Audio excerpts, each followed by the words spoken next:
3, 2, 1.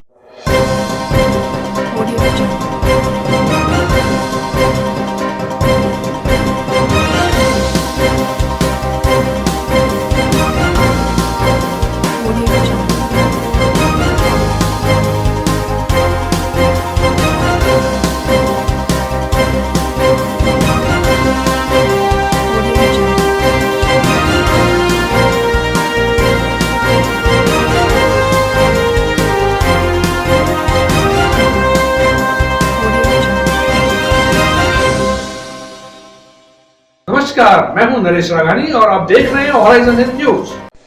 Corona vaccination का प्रधानमंत्री नरेंद्र मोदी ने वीडियो कॉन्फ्रेंसिंग के जरिए किया शुभारंभ। अजमेर में जवाहरलाल नेहरू अस्पताल सहित 7 जगहों पर हो रहा है vaccination.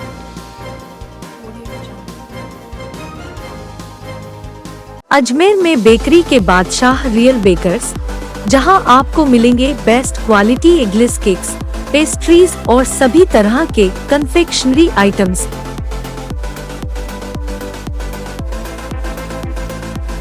You tried the rest, now try the best. Real Bakers, near Collectors Residence Bank Colony चौराहा पुलिस लाइन अजमेर और नियर कनक श्री गार्डन जवाहर नगर अजमेर। पिछले 13 महीने से दुनिया और देश को परेशान करने वाले वायरस का खात्मा करने के लिए भारत में निर्मित वैक्सीन का आज प्रधानमंत्री नरेंद्र मोदी ने वीडियो कॉन्फ्रेंसिंग के जरिए श्री गणेश किया। अजमेर के जेएलएन अस्पताल के यूरोलॉजी विभाग में भव्य रूप से सजावट के साथ बनाए गए वैक्सीनेशन सेंटर में सर्वप्रथम जवाहरलाल नेहरू मेडिकल कॉलेज के प्राचार्य डॉक्टर वीबी सिंह ने पहला वैक्सीन का टीका लगवाया और लोगों को यह मैसेज दिया कि जो भ्रांतियां फैलाई जा रही है वह बिल्कुल गलत है। इस टीके को लगवाने के बाद वे पूरी तरह से स्वस्थ हैं और आपसे बातचीत कर रहे हैं। उन्होंने बताया कि सोशल मीडिया पर चंद लोग वैक्सीन के बारे में गलत प्रचार कर रहे हैं, जिसे बिल्कुल भी संजीदगी से लेने की ज़रूरत नहीं है। लोग निश्चिंत होकर अपनी बारी आने पर वैक्सीन लगवाएं, साथ ही मास्क और सोशल डिस्टेंसिंग के साथ हाथों को सैनिटाइजेशन करने की प्रक्रिया को जारी रखें। वैक्सीन लगाने के बाद भी कोरोना गाइडलाइन की पालना करना बेहद ज़रूरी है। देखिए, जैसा कि आप देख रहे हैं, जिस वैक्सीन का हम पिछले 10-12 महीने से भी इंतजार कर रहे थे, आज माननीय प्रधानमंत्री जी के उद्घाटन के बाद में ये वैक्सीनेशन प्रोग्राम पूरे देश में शुरू हो गया और उसी के तहत आज अजमेर के जेएलएन मेडिकल कॉलेज में भी ये प्रोग्राम शुरू किया गया। जैसा कि आपने देखा, बड़े भव्य प्रोग्राम से हमने इसकी शुरुआत की है और इस संभाग का सबसे बड़ा मेडिकल कॉलेज होने के नाते, मैं यहाँ के प्रिंसिपल होने के नाते पहला वैक्सीन ये मैंने इसलिए लिया है कि मैं यह मैसेज देना चाहता हूँ कि इस वैक्सीन के कोई साइड इफ़ेक्ट नहीं है। पहले ये बातें सब लिटरेचर में लिखी हुई थी, थ्योरेटिकल बातें थी। आज मेरे वैक्सीन लगने के बाद में ये मैं कह सकता हूँ कि मैं आपके सामने खड़ा हुआ हूँ, किसी भी प्रकार का कोई साइड इफ़ेक्ट नहीं है, न तो कोई side effect local side effect है, न कोई सिस्टमिक साइड इफ़ेक्ट्स है। कोई कई दिनों से कुछ सोशल मीडिया पे और कुछ चंद लोगों के द्वारा ये भ्रांति फैलाई जा रही थी कि इस वैक्सीन के बहुत साइड इफ़ेक्ट्स हैं, इसलिए लोग लगा नहीं रहे थे। मैं उन लोगों को ये संदेश देना चाहता हूं कि अगर इस पेंडेमिक से लड़ाई करनी है, जीतना है, तो हमको सोशल डिस्टेंसिंग, मास्किंग, बार बार हैंड वॉश के साथ साथ जो इसका परमानेंट सॉल्यूशन जो है वो इसका वैक्सीनेशन है वो ज़रूर करवाएं।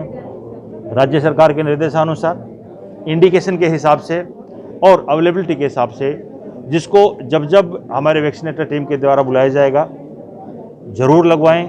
इसके वैक्सीन लगाने के बाद में ही हम इस लड़ाई से पार पा सकते हैं। धन्यवाद। सर, आपको अभी करीब आधी घंटा हो चुका है होने को है, क्या क्या महसूस कर रहे हैं आप? मैं कुछ नहीं महसूस कर रहा, आपके सामने बिल्कुल एकदम हेल्दी हूँ, आपसे बातें कर रहा हूँ। मुझे ऐसा नहीं लग रहा कि मैंने वैक्सीन लगवाया हो और उसके मुझे कोई साइड इफेक्ट हो रहा है। इवन कोई लोकल पेन, इस तरह का भी कोई चक्कर, कोई टेम्परेचर, इस तरह कुछ भी अभी तक मुझे कोई महसूस नहीं हुआ। सर, ये टीका अभियान चलेगा, ये बहुत लंबा चलेगा, काफ़ी 125 अरब की अपनी जनसंख्या पूरे देश के अंदर है। कब तक हमारे को ये मास्क और सोशल डिस्टेंसिंग की अनिवार्यता का पालन करना आप समझते हैं अनिवार्य होगा? देखिए, अभी टीके की शुरुआत हुई है। अभी सबसे पहले फर्स्ट स्टेज में, जैसे कि माननीय प्रधानमंत्री जी ने भी कहा है कि फर्स्ट स्टेज में हेल्थ केयर वर्कर्स को लगाएंगे, उसके बाद में फ्रंटलाइन वर्कर्स को लगाएंगे, उसके बाद में ये टीका आम जनता को लगाएंगे। जैसा कि आप देख रहे हैं कि धीरे धीरे वैसे भी कोरोना का ट्रेंड कम भी हो रहा है, लेकिन मेरा ये मानना है कि जब तक कोरोना के केसेस पॉजिटिव आने बंद नहीं हो जाएंगे तब तक हमें यह पालना करनी चाहिए। ये एक हमारी एक्स्ट्रा ऑर्डिनरी प्रिकॉशन होगी और यह आम लोगों को भी पालना करनी चाहिए। यह कोरोना को कंट्रोल करने के लिए बहुत महत्वपूर्ण कड़ी है। सर, ये जो नया स्ट्रेन जो कोरोना का है, क्या ये टीका उस पर भी कुछ कारगर असर दिखा पाएगा? देखिए, स्ट्रेन का अभी इतना क्लियर कट हमारे राजस्थान में इतना और इंडिया में नहीं हो पाया है, लेकिन ये रिकम्बिनेंट टीका है, ये मोरलेस पूरी स्ट्रेन में काम करता है। सर, लगभग कितने जनों को आज लगाया गया? आज 100 लोगों को टीका लगाया जाएगा। प्रॉपर तरीका जो सरकार के द्वारा जो गाइडलाइन थी, वहाँ से एंट्री हो रही है। एंट्री में आपको हैंड सैनिटाइज करके टेम्परेचर गन के द्वारा आपको टेम्परेचर स्क्रीनिंग की जाएगी। उसके बाद में आपके पास जो मैसेज आया है वो मैसेज हमारे रजिस्ट्रेशन टीम को दिखाना होगा। आपका वहाँ मिलान किया जाएगा, फिर आपकी आईडी चेक की जाएगी। आईडी चेक करने के बाद हमारे वैक्सीनेटर सेंटर में आपको वैक्सीनेशन किया जाएगा प्रॉपर तरीके से। हमारे जो ट्रेंड वैक्सीनेटर हैं उनके द्वारा अंडर सुपरविजन ऑफ डॉक्टर्स। उसके बाद में आधा घंटे के लिए हमने ऑब्जर्वेशन रूम में रखेंगे, उनको बिठाएंगे वहाँ, क्योंकि इसके लिटरेचर में कोई साइड इफेक्ट न हो, इसके ऑब्जर्वेशन के लिए हमने वहाँ रखा है। वहाँ हमने सभी प्रकार की इमरजेंसी ड्रग्स की व्यवस्था की हुई है। एनेस्थीसिया मेडिसिन के डॉक्टर्स की ड्यूटी लगा रखी है, बेड्स लगा रखे हैं, वेंटिलेटर लगा रखे हैं। किसी भी प्रकार की इन केस को रेयर से इमरजेंसी हो, हमने उसका पूर्ण इंतजाम कर रखा है। यह वैक्सीनेशन अब 5 बजे तक चलेगा और आगे जैसे जैसे गवर्नमेंट की शेड्यूल आएगा उस हिसाब से हम कंटिन्यूसली इस प्रोग्राम को चलाएंगे। इससे पूर्व जेएलएन अस्पताल में प्रधानमंत्री नरेंद्र मोदी द्वारा टीकाकरण अभियान का वीडियो कॉन्फ्रेंसिंग के जरिए उद्घाटन किया गया। देश भर में एक साथ शुरू हुए दुनिया के सबसे बड़े टीकाकरण अभियान की लॉन्चिंग को देखने के लिए बड़ी संख्या में लोग इकट्ठा हुए। पहले दिन हेल्थ वर्कर्स को टीका लगाने की प्रक्रिया को अंजाम दिया गया। इसके लिए पूरी विधि को अपनाते हुए टीका लगवाने वाले व्यक्ति तक मोबाइल पर मैसेज भेजा गया। इसके बाद उसका रजिस्ट्रेशन किया गया। रजिस्ट्रेशन के बाद टीकाकरण और ऑब्जर्वेशन में रखने के बाद ही उन्हें घर भेजने की कार्रवाई की गई। वैक्सीनेशन कार्यक्रम के दौरान जेएलएन अस्पताल के कोविड-19 प्रभारी डॉक्टर संजीव माहेश्वरी, जेएलएन अस्पताल अधीक्षक डॉक्टर अनिल जैन सहित चिकित्साकर्मी, नर्सिंग कर्मी और अस्पताल का स्टाफ मौजूद रहा। आप काफ़ी समय से मित्तल अस्पताल में काम कर रहे हैं। कोरोना का पूरा पीरियड आपने निकाला है, वैक्सीनेशन अब शुरू हुआ है। क्या आपको लगता है कि वैक्सीनेशन करने के बाद में जो डर का माहौल था वो अब नहीं रहेगा? स्टार्टिंग में जो डर था वो लगा था स्टाफ के पास, जो भी वैक्सीनेशन के लिए जो आए, पर लगने के बाद बिल्कुल बेफिक्र हैं, सब अपने उसमें हैं। ये भूल गए कि कोरोना जैसी बीमारी भी आई थी और वैक्सीनेशन जैसी चीज़ भी आ गई है साथ साथ में। ये लोग बहुत एंजॉय कर रहे हैं और अब बिल्कुल इनके लगने के बाद भी इनका जो डर था वो बिल्कुल हट गया है। जिस प्रकार से कोरोना महामारी ने हर जगह परेशानियां फैलाई थी, अब एक इस वैक्सीन जो आ गई है, वैक्सीनेशन जो शुरू हो गया आज से, क्या इसको एक उत्साह के माहौल के रूप में देखा जा रहा है? उत्सव के बिल्कुल उत्साह के माहौल में देखा जा रहा है। यहाँ पर जितने भी कैंडिडेट्स आए हैं वैक्सीनेशन के बाद भी हम बोल रहे हैं शांत रहिए, पर ये लोग अपने ही मस्ती में बिल्कुल शोर करे जा रहे हैं। इनको ये नहीं है कि अभी हम वैक्सीन लेकर आए हैं, बाद में क्या होगा क्या नहीं, ये बिल्कुल भी बेफिक्र होकर एंजोय कर रहे हैं। यहाँ पर कितने लोगों को वैक्सीनेशन आपके यहाँ पे सेंटर में लगना है और कितने लोग लगवा चुके हैं? सर, अभी 100 लोगों का है अपने पास और अभी यहाँ पर 10 से ऊपर लग चुका है वैक्सीनेशन। आज आपको कोविड का टीका लगाया, आपको कैसा महसूस हो रहा है? अच्छा लग रहा है। आपको किसी प्रकार की घबराहट, बेचैनी? कुछ भी नहीं है। कुछ भी नहीं है। कुछ भी नहीं है। पिछले जो कोरोना काल में आपने बहुत संघर्ष किया है, हाँ। बहुत डर भी रहा था। हाँ। ऐसे में आपको कैसा महसूस होता था कि गलती से आपको कहीं कोरोना हो जाए तो क्या स्थिति रहेगी? उस टाइम डर लगता था, बाकी वैक्सीन आने के बाद नहीं लगता है। अब जब वैक्सीन आ गई है तो अब आप बढ़िया तरीके से सुरक्षित काम कर लगता पाएंगे? है कि भाई वैक्सीन लग गया है तो अब अपन को कोई परेशानी नहीं होगी, आगे भविष्य में भी अपन को कोई परेशानी नहीं है। आप क्या संदेश देना चाहती हैं कि सबको वैक्सीनेशन लगवानी चाहिए? जरूर लगवानी चाहिए और ज़्यादातर अपने मास्क लगाना चाहिए, सैनिटाइज करना चाहिए, इन चीज़ों का ज़्यादा ध्यान रखें।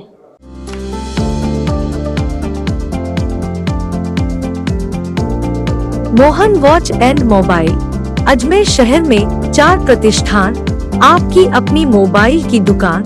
हेलो एवरीवन, मैं मोहन वॉच एंड मोबाइल पे आपका सभी का स्वागत करता हूँ। मेरी अजमेर में 4 दुकानें हैं। आप कहीं पे भी जाइए, आपको सभी जगह सेवा भरपूर मिलेगी। आ जाइए मोहन वॉच एंड मोबाइल पे, आपकी अपनी दुकान,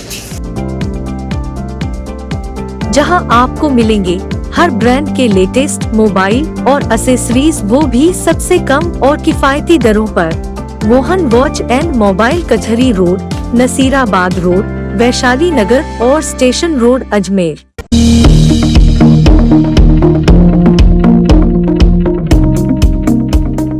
कांग्रेस ने अपने पैरों पर मारी कुल्हाड़ी, 80 वार्डों में से मात्र 76 पर ही खड़े किए प्रत्याशी। चुनाव नामांकन के सिंबल सौंपने के बावजूद सार्वजनिक नहीं की गई सूची, गफलत के कारण कांग्रेसी हुए बागी। अजमेर में बेकरी के बादशाह रियल बेकर्स, जहां आपको मिलेंगे best quality eggless cakes, pastries और सभी तरह के कन्फेक्शनरी आइटम्स।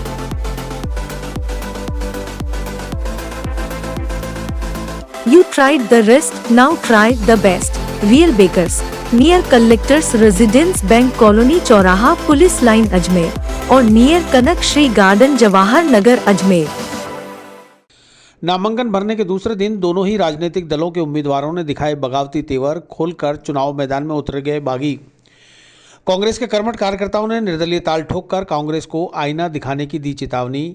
सर्वप्रथम बात करते हैं वार्ड नंबर 1 से कांग्रेस के टिकट पर उम्मीदवारी जताने वाले 35 साल पुराने कांग्रेस के सच्चे सिपाही शैलेंद्र अग्रवाल की, जो निवर्तमान पार्षद भी रहे हैं। उन्होंने वार्ड नंबर 1 से टिकट की दावेदारी जताई थी, लेकिन पार्टी ने ऐन वक्त पर उनका टिकट रद्द कर दिया और पुराने बागी रहे कांग्रेसी को टिकट देकर इस वार्ड के समीकरण ही बदल दिए।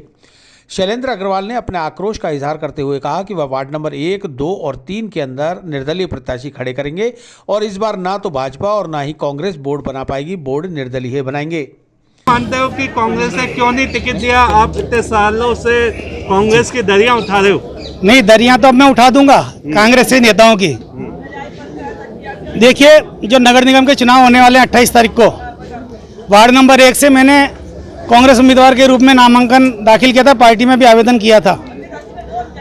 35-36 साल से कांग्रेस पार्टी से जुड़ा हुआ हूँ। 2 बार कांग्रेस सेवा दल का जिलाध्यक्ष रहा, 2 बार कांग्रेस कमेटी अजमेर का ब्लॉक अध्यक्ष रहा 1997 से 2005 तक।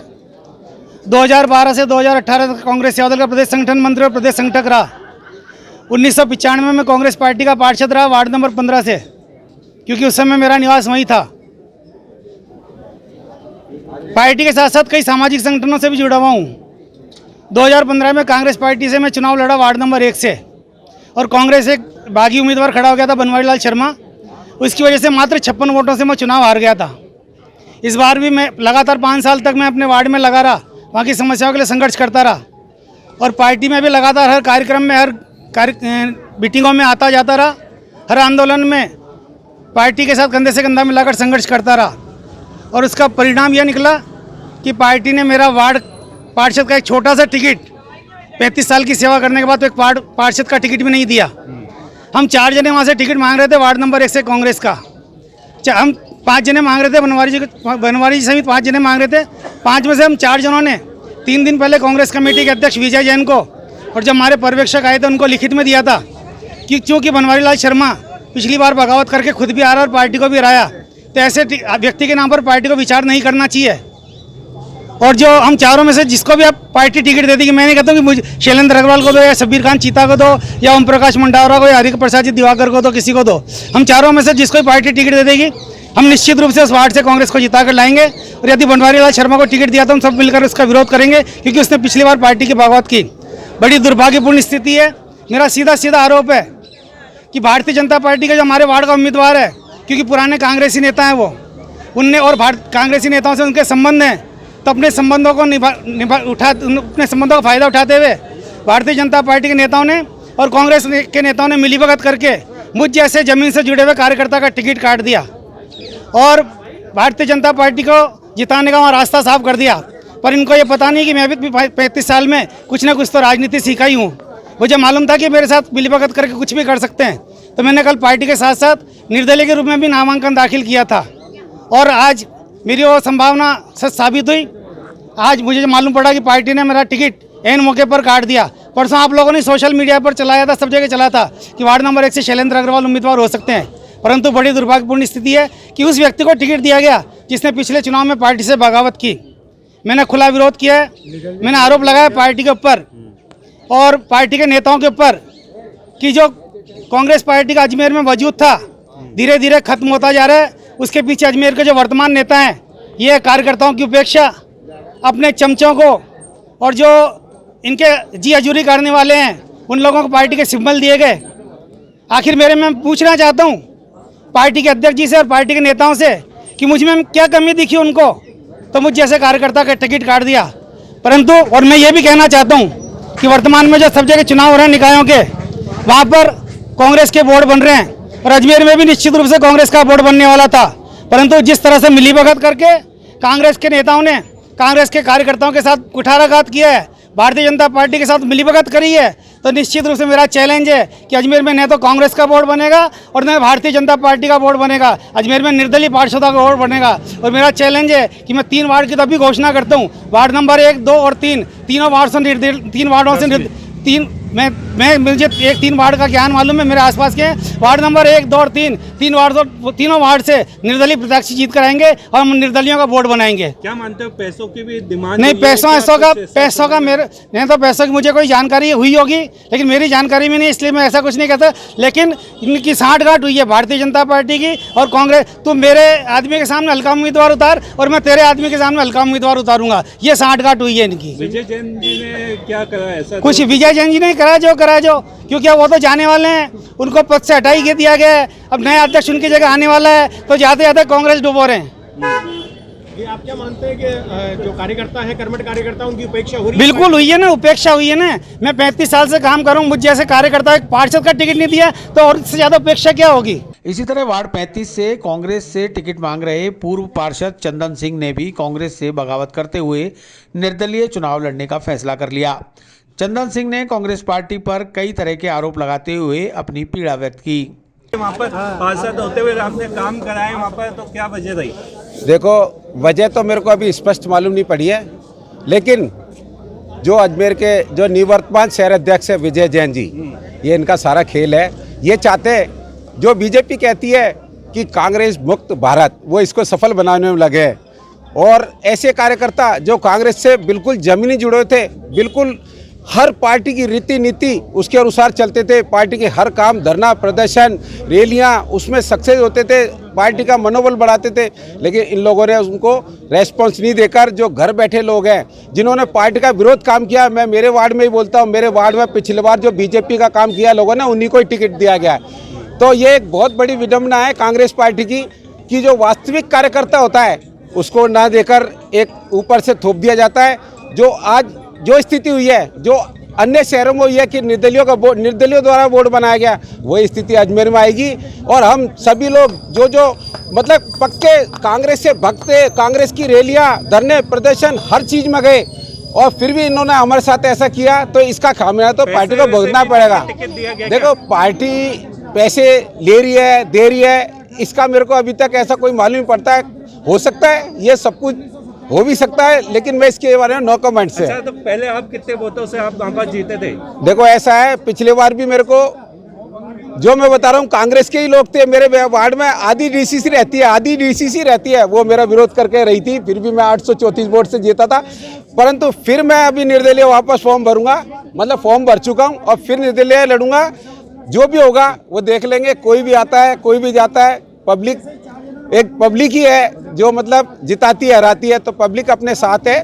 इसे सोच लिया कांग्रेस को हरवाना है इस बार? देखो, मैं ये नहीं कह रहा हूँ कांग्रेस को हरवाना है। अगर कांग्रेस ने कर्म ही ऐसे करे तो वो हारेगी।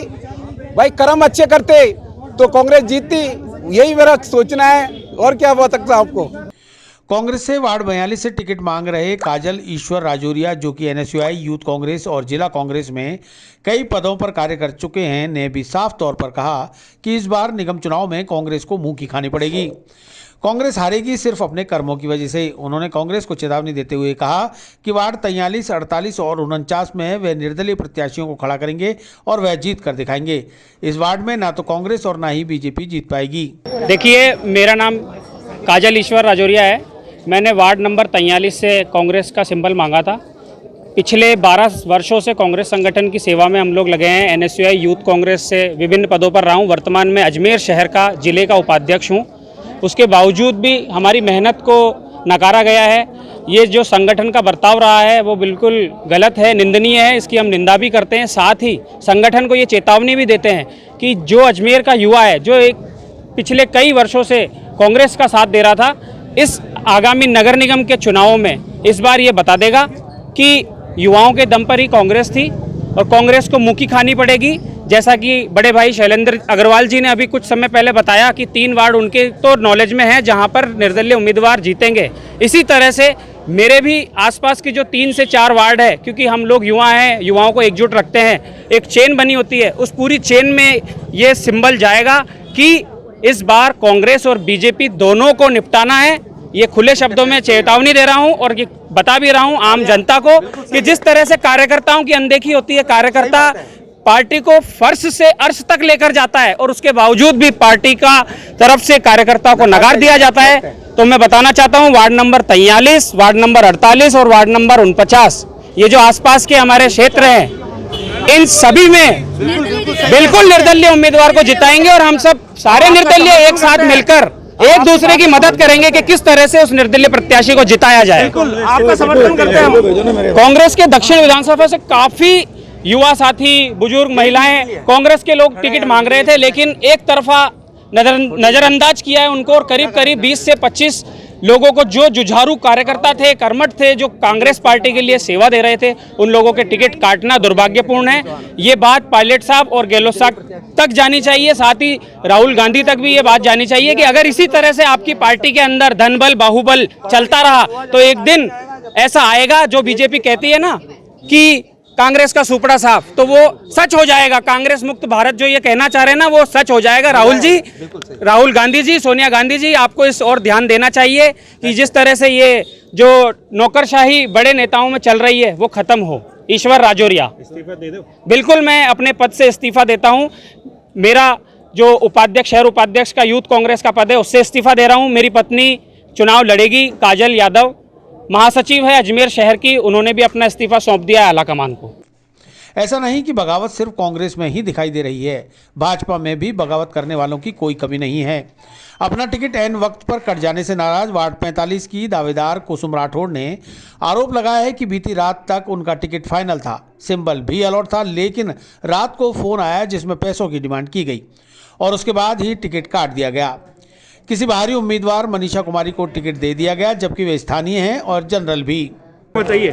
मैं वार्ड नंबर 45 से कुसुम राठौड़, मेरा टिकट फाइनल हो गया था। आप वो मेरे एबी अकाउंट कुसुम राठौड़ के नाम से देख सकते हैं। पार्टी ने मुझे, युवा मोर्चा की पार्टी थी, उसमें मुझे बुलाया था। अरुण चतुर्वेदी ने वहाँ पे मुझे बोला था कि आपका टिकट फाइनल हो गया है और वहाँ पे उन लोगों ने ढोल बजा के मेरा स्वागत किया।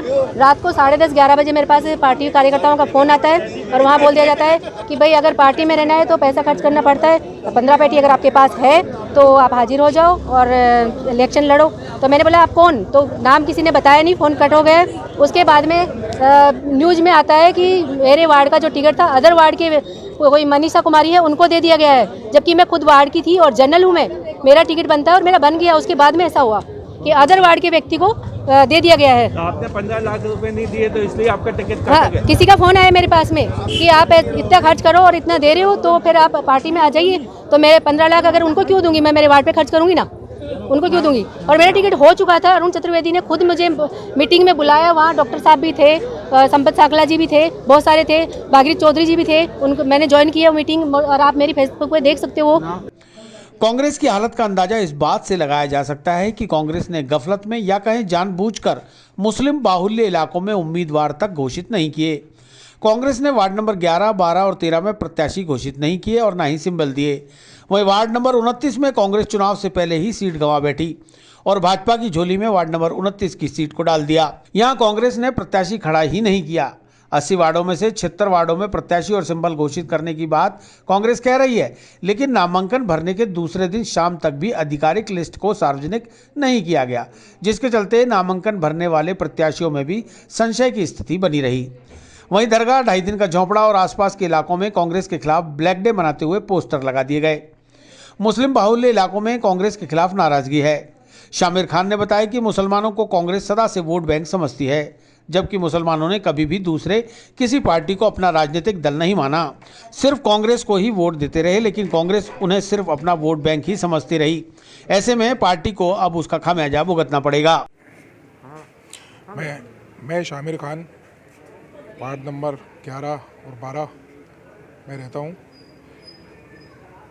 हम लोगों ने कांग्रेस पार्टी से 70 साल से, हमारे बुज़ुर्गों ने और हमने सिर्फ कांग्रेस पार्टी को ही सपोर्ट करा है। हमने कभी दूसरी पार्टी को देखा भी नहीं, क्या कोई पार्टी सत्ता में है, पावर में है, हमने कभी नहीं देखा। कांग्रेस की कैसी भी स्थिति रही है, हम हमेशा कांग्रेस के साथ रहे, हमेशा हर स्थिति में कांग्रेस के साथ खड़े रहे। तो कांग्रेस ने हम मुस्लिमों को ये समझ लिया है कि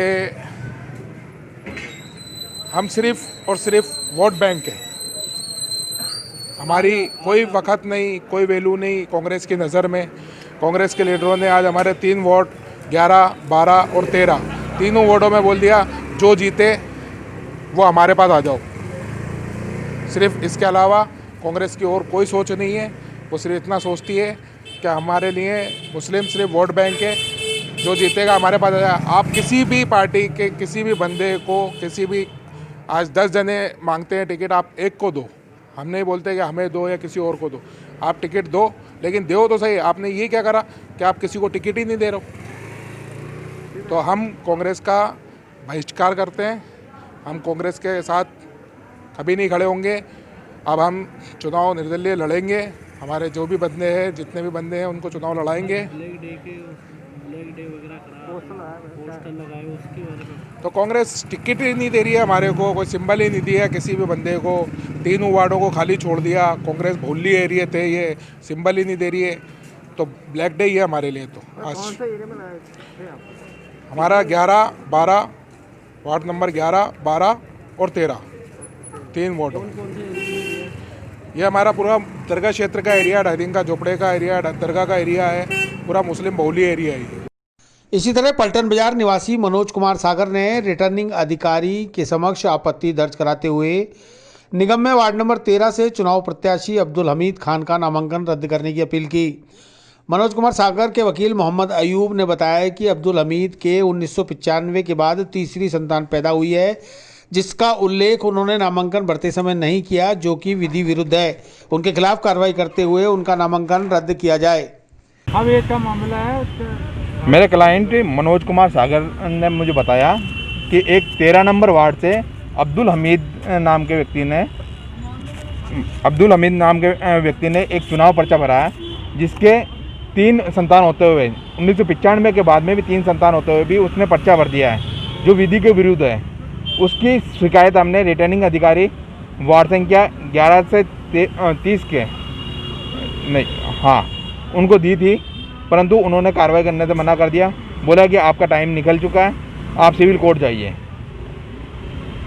क्या मानते हो, क्यों छुपाया उन्होंने, कैसे मालूम पड़ा आपको? सर, वहाँ की व्यक्तिगत जानकारी से इनको मालूम चला कि उनके 3 संतान हैं। फिर कागज़ भी देखे गए, उनकी स्कूल मार्कशीट देखी गई तो बच्ची के माता और पिता का सेम नाम आ रहा है उसमें भी, और उसके एक डॉक्यूमेंट और है, उसके जन्म प्रमाण पत्र में, बच्ची के जन्म प्रमाण पत्र में भी उनके माता पिता का सेम नाम है, और बच्ची उन्हीं के पास निवास करती है। ये भी हमें जानकारी मिली है।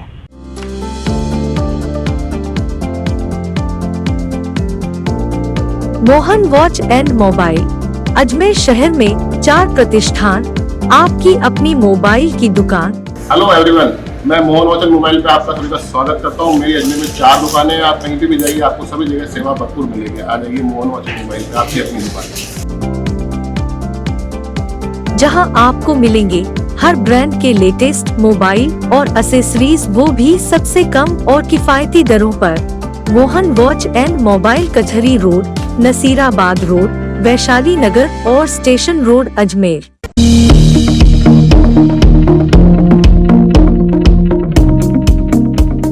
सांबर लेक बार एसोसिएशन के अध्यक्ष दीपेंद्र सिंह राजावत के नेतृत्व में मुख्यमंत्री को सौंपा गया ज्ञापन। डब्लू गोस्वामी, संवाददाता, खबर जयपुर से।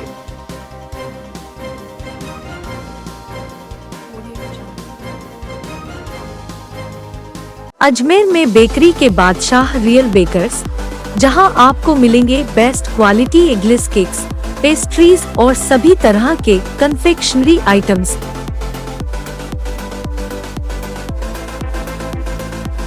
You tried the rest, now try the best. Real Bakers, near Collectors Residence Bank Colony चौराहा पुलिस लाइन अजमेर और नियर कनक श्री गार्डन जवाहर नगर अजमेर। एडीएम न्यायालय सांबर में खोलने की मांग को लेकर मुख्यमंत्री निवास पर मुख्यमंत्री की अनुपस्थिति में चीफ सेक्रेटरी ललित कुमार को सांबर, फुलेरा, रेनवाल, जोबनेर के अभिभाषक संघ द्वारा ज्ञापन सौंपा गया। जयपुर बार एसोसिएशन के अध्यक्ष सुनील शर्मा, महासचिव गजराज सिंह राजावत भी अभिभाषक संघ के साथ ज्ञापन देने के दौरान मौजूद रहे।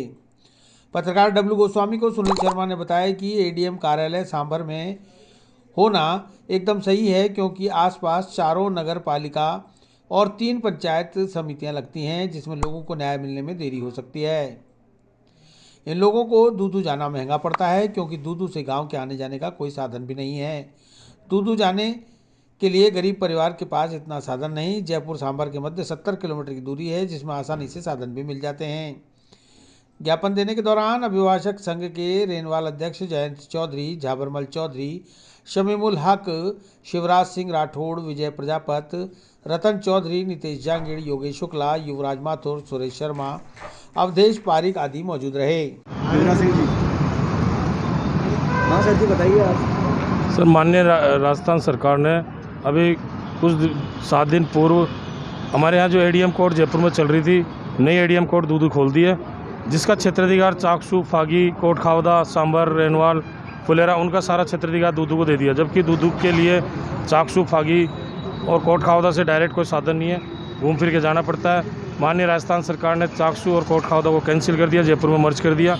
और अभी हमारी सांभर की मांग है कि सांभर को भी जयपुर एसडीएम कोर्ट में रखा जाए और यहीं सुचारू रूप से पूर्व की बात ही चला जाए। और जो दूदू में जो कोर्ट खोली गई है, उसके लिए हम विरोध करते हैं कि वो कोर्ट गलत खोली गई है, क्योंकि वो मेन मुख्यालय नहीं है। मेन मुख्यालय सांभर है और जयपुर है, और हेडक्वार्टर में ही कैंप कोर्ट भी कर दिया जाए तो सांभर और जयपुर में सामंजस्य बिठा के, ताकि जनता को सुलभ और सस्ता न्याय मिले। जो एडीएम कार्यालय की 1982 से सांभर के अधिवक्ता वहां खोलने के लिए प्रयासरत थे, उनके अधिकारों पे उस क्षेत्र के लिए दूदू भेजना कुठाराघात का कार्य किया गया है। इसी संबंध में सांभर के समस्त अधिवक्तागण जयपुर डिस्ट्रिक्ट बार अध्यक्ष के साथ मिलकर यहाँ अपना ज्ञापन देने सीएम साहब के पास आए थे, लेकिन कुछ कारणों से वो आज मिल नहीं पाए, और उन्हीं में से हमारे अधिवक्ताओं में से 3-4 अधिवक्ता उनसे मिलने के लिए, ज्ञापन देने के लिए अभी गए हुए हैं। हमारा प्रयास तब तक जारी रहेगा जब तक एडीएम कार्यालय सांभर में नहीं खुल जाए। जहाँ तक एडीएम कोर्ट का कैंप पहले सांभर चल रहा था 30-40 साल से, तुष्टिकरण की नीति के तहत एक सामंजस्य समाप्त करते हुए एक दूदू को सिर्फ पंचायत हेडक्वार्टर होते हुए भी न तो वो भौगोलिक दृष्टि से केंद्र में स्थित है और न ही आम जनता के लिए सस्ता और सुलभ न्याय की दृष्टि से वहाँ एडीएम कोर्ट खोला जाना न्यायोचित है। सांभर पुराना सब डिवीज़न रहा है, वहाँ की मांग बहुत पुरानी रही है कि एडीएम कोर्ट सांभर में खोला जाए। सांभर बार इसके लिए निरंतर प्रयासशील रहेगी। जब तक एडीएम कोर्ट सांभर में नहीं खोला जाएगा, तब तक हम लोग ऐसे ही आंदोलन और धरने प्रदर्शन करते रहेंगे। पिछले कुछ दिवस पूर्व जयपुर के अतिरिक्त कलेक्टर की जो कोर्ट है उसको दूदू भेज दिया गया। उसके मामले में सांभर के वकील विचाराधीन है, जिसमें चाहते हैं कि भाई हमारे को दूदू नहीं भेजा जाए। उस मामले में ये आज ज्ञापन देने के लिए जयपुर आए हैं, और अभी इनका प्रतिनिधि मंडल को अभी कुछ ही देर पहले इनके अध्यक्ष नेतृत्व में मुख्यमंत्री निवास पर भेजा गया है ज्ञापन देने के लिए, जो अपनी बातें रखेंगे। सांभर में एडीएम कोर्ट का कैंप चल रहा था, और पिछली कांग्रेस गवर्नमेंट ने कैंप किया था, 2 रोज़ कैंप बराबर आ रहा था, लेकिन तुष्टिकरण की नीति से कैंप बंद कर दिया गया बिना किसी गवर्नमेंट ऑर्डर के, और सांभर को दूदू लगा दिया गया है। वो बिल्कुल गलत है, जबकि सांभर में सारे कार्यालय मौजूद है। सांभर में 4 नगर पालिका हैं और पंचायत एसडीएम हेडक्वार्टर है, जबकि वहाँ दूदू में केवल पंचायत समिति है। और भौगोलिक दृष्टि से भी सांभर बिल्कुल सही है। रेनवाल से कम दूदू 125 किलोमीटर दूर बढ़ता है, इसलिए दूदू में सांभर को लगाया जाना कतई न्यायोचित नहीं है। आम जनता के अधिकारों पर कुठाराघात है, साथ में वकीलों को भी न्याय दिलाने में काफ़ी समय लगेगा, इसलिए सांभर में फुल कोर्ट एडीएम खोला जाना न्यायोचित है। धन्यवाद।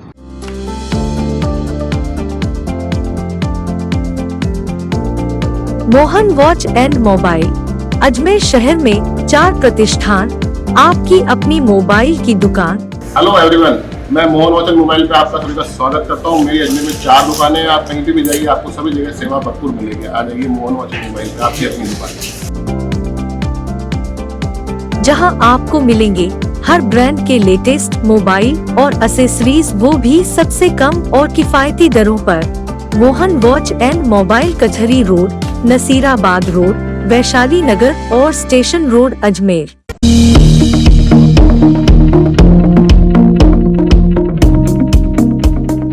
जेएलएन अस्पताल में वार्ड बॉय और सफाई कर्मचारियों की भर्ती की मांग को लेकर आमरण अनशन शुरू।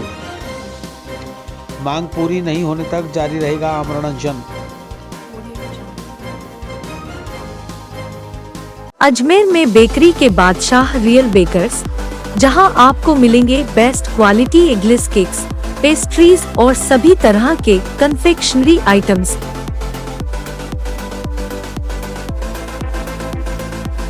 You tried the rest, now try the best. Real Bakers, near Collectors Residence Bank Colony चौराहा पुलिस लाइन अजमेर और नियर कनक श्री गार्डन जवाहर नगर अजमेर। संभाग के सबसे बड़े जवाहरलाल नेहरू अस्पताल में सहायक कर्मचारी, सफाई कर्मचारी और वार्ड बॉय की भर्ती को लेकर जवाहरलाल नेहरू चिकित्सालय कर्मचारी संघ के उपाध्यक्ष मोहन चौधरी ने जेएलएन अस्पताल के बाहर आमरण अनशन शुरू कर दिया।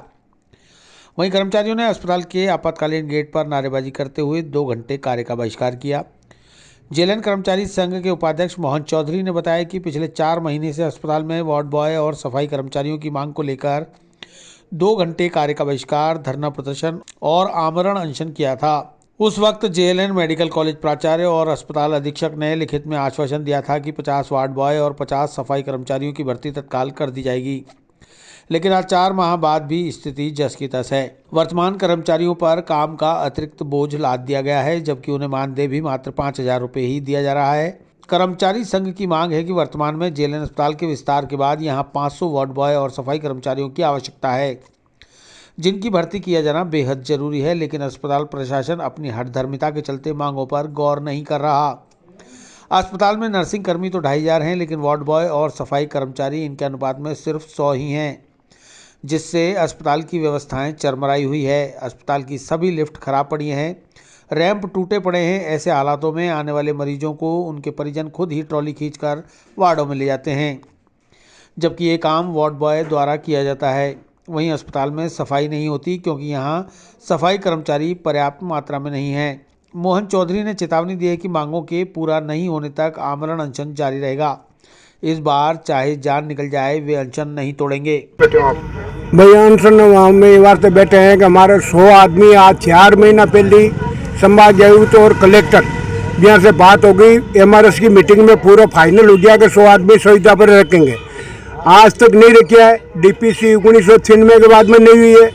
लिफ्ट हॉस्पिटल की चारों खराब पड़ी है कि ले जाए तो रैंप सारे टूटे हुए पड़े हैं, ले जाए तो कर्मचारी अपना आप ले जाए, दुख पावे तो मरीज पावे। अधिकारी का कोई अड़ी को नहीं। अधिकारी कहे कि माने आराम की कुर्सी मिल रही है। एयर सैंपल चाहे मरो चाहे जियो, मैं तो नहीं लेवा भाई वो ठेका पर ही रहे भाई। मैं ज़्यादा नहीं, मारा 50 कर्मचारी वार्ड बॉय 50 सफाई कर्मचारी भी हमारे सुविधा पर लवे। मैं जब ही उठूँ, नहीं तो जब तक मैं कोई हालत में उठूँगा नहीं, चाहिए इन जगह मरना ही मंजूर। कल से कोई आया मिलने? नहीं, कोई मिलने नहीं आया। कल से नहीं, 11 तारीख को वार्ता को लेटर दिया है, कमेटी बनी हुई है। जो कमेटी ने मतलब कह रही है कि कमेटी में खाली कागजा में बनाया करा, मैंने कोई मिलना ही नहीं है था से, चाहे कुछ भी हो जाए था को। तो मैं तो मतलब अनिल जैन तो आगे मूंड और प्रशासन पूरे आगे मूंड बैठो, कलेक्टर ही नहीं बोल रही हो।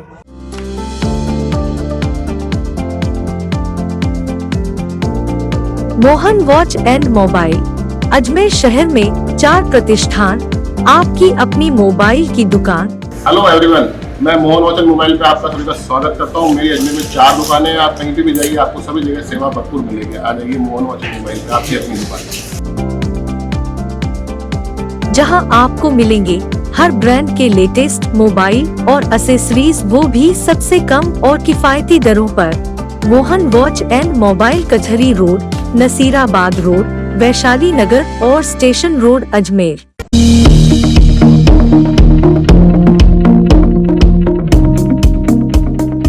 सम्राट पृथ्वीराज चौहान राजकीय महाविद्यालय में हरे भरे पेड़ काटने के विरोध में एबीवीपी का प्रदर्शन। कॉलेज प्रशासन के खिलाफ नारेबाजी करते हुए प्राचार्य को सौंपा ज्ञापन, दोषियों पर कार्रवाई की मांग। अजमेर में बेकरी के बादशाह रियल बेकर्स, जहां आपको मिलेंगे best quality eggless cakes, pastries और सभी तरह के confectionery items.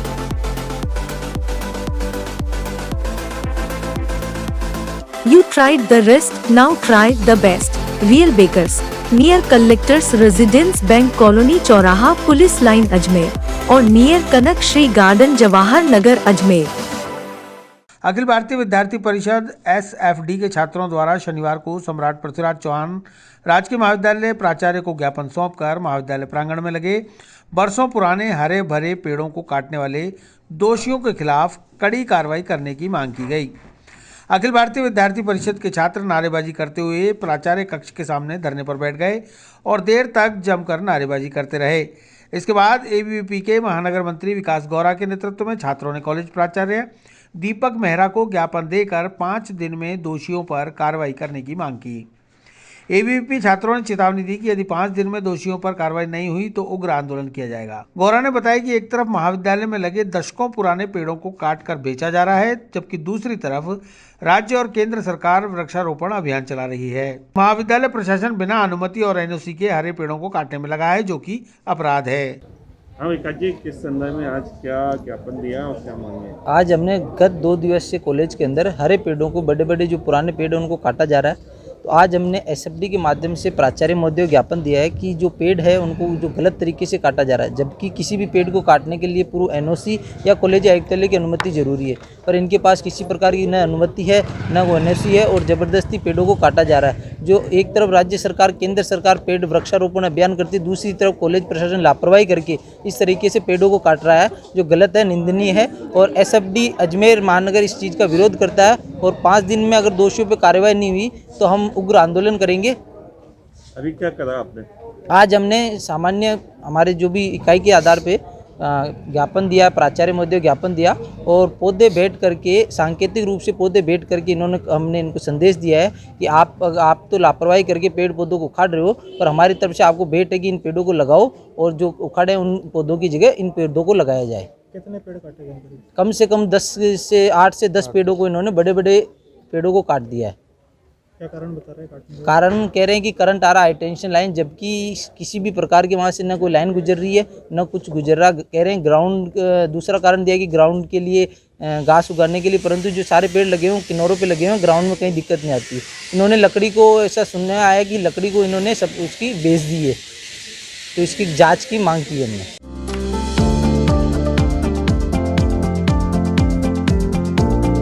Mohan watch and mobile Ajmer शहर में 4 प्रतिष्ठान, आपकी अपनी मोबाइल की दुकान।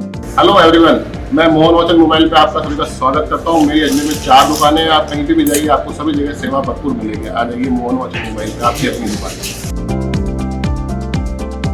जहां आपको मिलेंगे हर ब्रांड के लेटेस्ट मोबाइल और एसेसरीज, वो भी सबसे कम और किफायती दरों पर। Mohan watch and mobile, Kachahri road, Nasirabad road, Vaishali Nagar और स्टेशन रोड, अजमेर।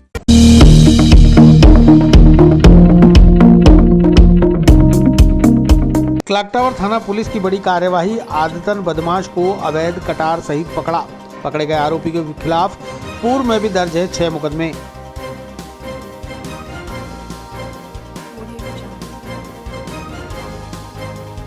अजमेर में बेकरी के बादशाह रियल बेकर्स, जहां आपको मिलेंगे best quality eggless cakes, pastries और सभी तरह के कन्फेक्शनरी आइटम्स।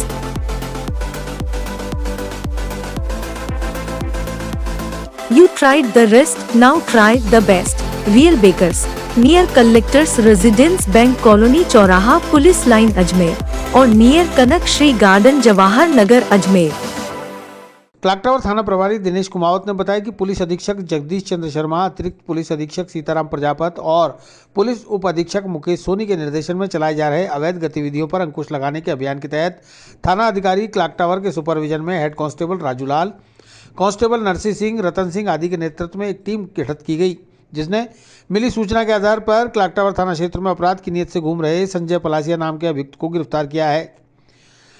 पकड़े गए आरोपी के विरुद्ध आर्म्स एक्ट में मुकदमा दर्ज कर अदालत में पेश किया गया, जहां से उसे जेल भेजने के आदेश दिए गए। आरोपी आदतन बदमाश है, जिसके विरुद्ध विभिन्न थाना क्षेत्रों में 6 से ज्यादा मुकदमे लंबित हैं। हाँ सर, दादा रहते हैं आर्म्स एक्ट। श्रीमान पुलिस अधीक्षक अजमेर के निर्देशानुसार जो शहर में बढ़ रही वारदातों के मद्देनज़र अपराधियों पर अंकुश लगाने हेतु जो आसूचना संकलित करके बड़गांव निवासी संजय पलासिया को हमने एक धारदार हथियार के साथ गिरफ्तार किया है। इसके ये जो एक साथी बदमाश है जिसके पूर्व में भी 6 प्रकरण दर्ज हैं और इसको गिरफ्तार करके हमने इसको, ये आदतन नशेड़ी भी है और इसको हमने जेसी कराया गया। कहाँ घूम रहा था सर? ये हमारे कुलपा इलाके में धारदार हथियार ले जाते हुए घूम रहा था।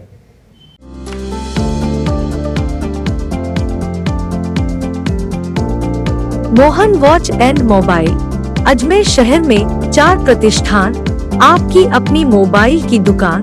हेलो एवरीवन, मैं मोहन वॉच एंड मोबाइल पे आपका सभी का स्वागत करता हूँ। मेरी अजमेर में 4 दुकानें हैं। आप कहीं पे भी जाइए आपको सभी जगह सेवा भरपूर मिलेगी। आ जाइए मोहन वॉच एंड मोबाइल पे, आपकी अपनी दुकान, जहां आपको मिलेंगे हर ब्रांड के लेटेस्ट मोबाइल और एक्सेसरीज, वो भी सबसे कम और किफायती दरों पर।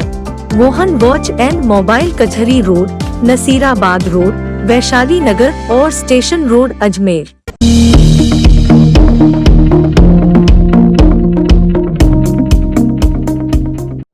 पंचायत चुनाव 2021 के लिए प्रत्याशियों ने भरे नामांकन। अजमेर ग्रामीण की 9 पंचायतों में होना है पंच और सरपंच का चुनाव।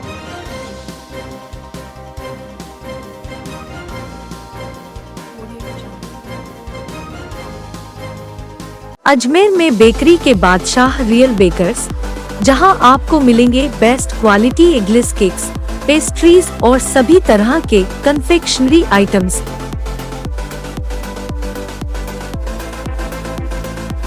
You tried the rest, now try the best. Real Bakers, near Collectors Residence Bank Colony चौराहा पुलिस लाइन अजमेर और नियर कनक श्री गार्डन जवाहर नगर अजमेर।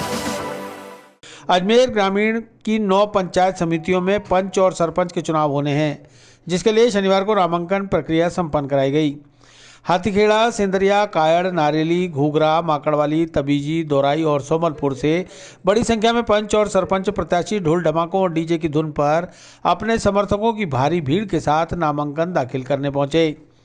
नामांकन दाखिल करने आए पंच और सरपंच पद के प्रत्याशियों ने अपने अपने क्षेत्र में कराए जाने वाले काम और किए गए कामों की पूरी जानकारी देते हुए बताया कि उन्होंने ग्रामीण जनता की कोरोना काल के दौरान सेवा की है और गांव में कई विकास कार्य भी कराए हैं। जनता के समर्थन से एक बार फिर चुनाव मैदान में उतरे हैं और जनता ही उन्हें विजयी बनाएगी। इसी सोच को लेकर नामांकन भरने पहुंचे हैं प्रत्याशियों ने अपने घोषणा पत्र की जानकारी देते हुए बताया। मैं ग्राम बोराज से ग्राम पंचायत हाथीखेड़ा से नॉमिनेशन करने के लिए आया हूं। आज 16/1/2021 को शनिवार है और सारे भाई बंधुओं के मतलब कि आशीर्वाद से, सबके सहयोग से और सभी की मतलब की सहमति से मैंने ये चुनाव लड़ने का निर्णय लिया है। सबसे मैंने पहले आग्रह करा कि अगर आप भारी मतों से जिताओगे तो हम ये चुनाव लड़ने के पर विचार करेंगे। इन्होंने सब जगह बैठकें करी। बैठकें करने के बाद कॉलोनियों के अंदर हमने इस बारे में सर्वे करा कि हमारा मतलब कि वोट परसेंट कितना रहेगा अगर चुनाव लड़ेंगे तो हमें जो सर्वे करा तो हम उससे आश्वस्त है और उससे हमें ये लग रहा है कि हम भारी मतों से जीतेंगे।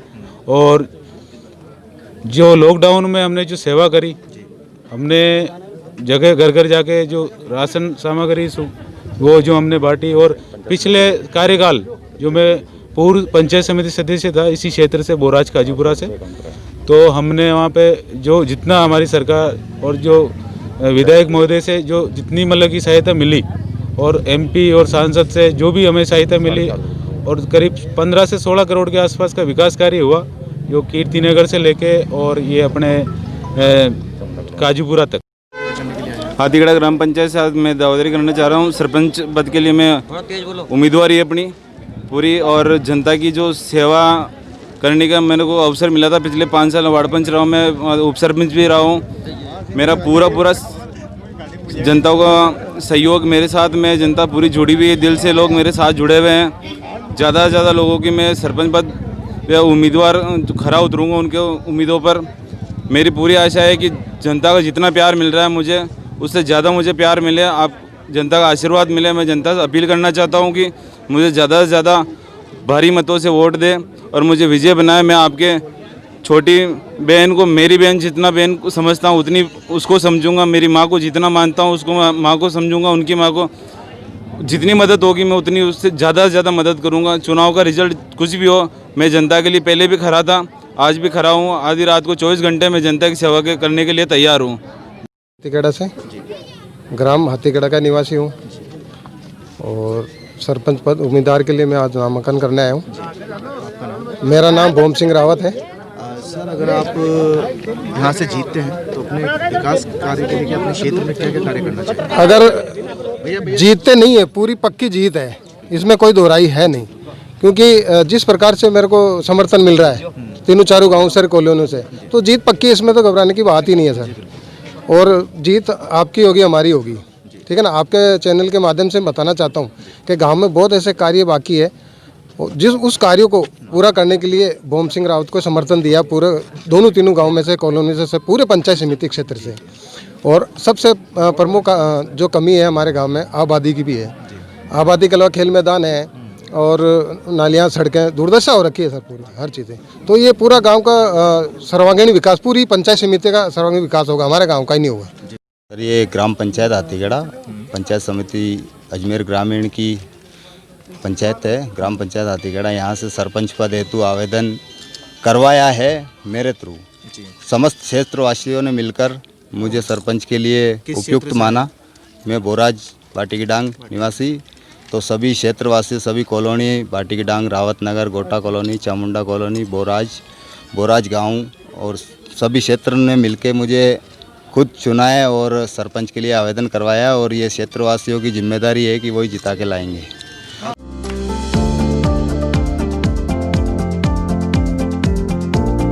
Mohan watch and mobile, Ajmer शहर में 4 प्रतिष्ठान, आपकी अपनी मोबाइल की दुकान। हेलो एवरीवन, मैं मोहन वॉच एंड मोबाइल पे आपका सभी का स्वागत करता हूँ। मेरी अजमेर में 4 दुकानें हैं, आप कहीं पे भी जाइए आपको सभी जगह सेवा भरपूर मिलेगी। आ जाइए मोहन वॉच एंड मोबाइल पे, आपकी अपनी दुकान, जहां आपको मिलेंगे हर ब्रांड के लेटेस्ट मोबाइल और एसेसरीज, वो भी सबसे कम और किफायती दरों पर। Mohan watch and mobile, Kachahri road, Nasirabad road, Vaishali Nagar और स्टेशन रोड, अजमेर।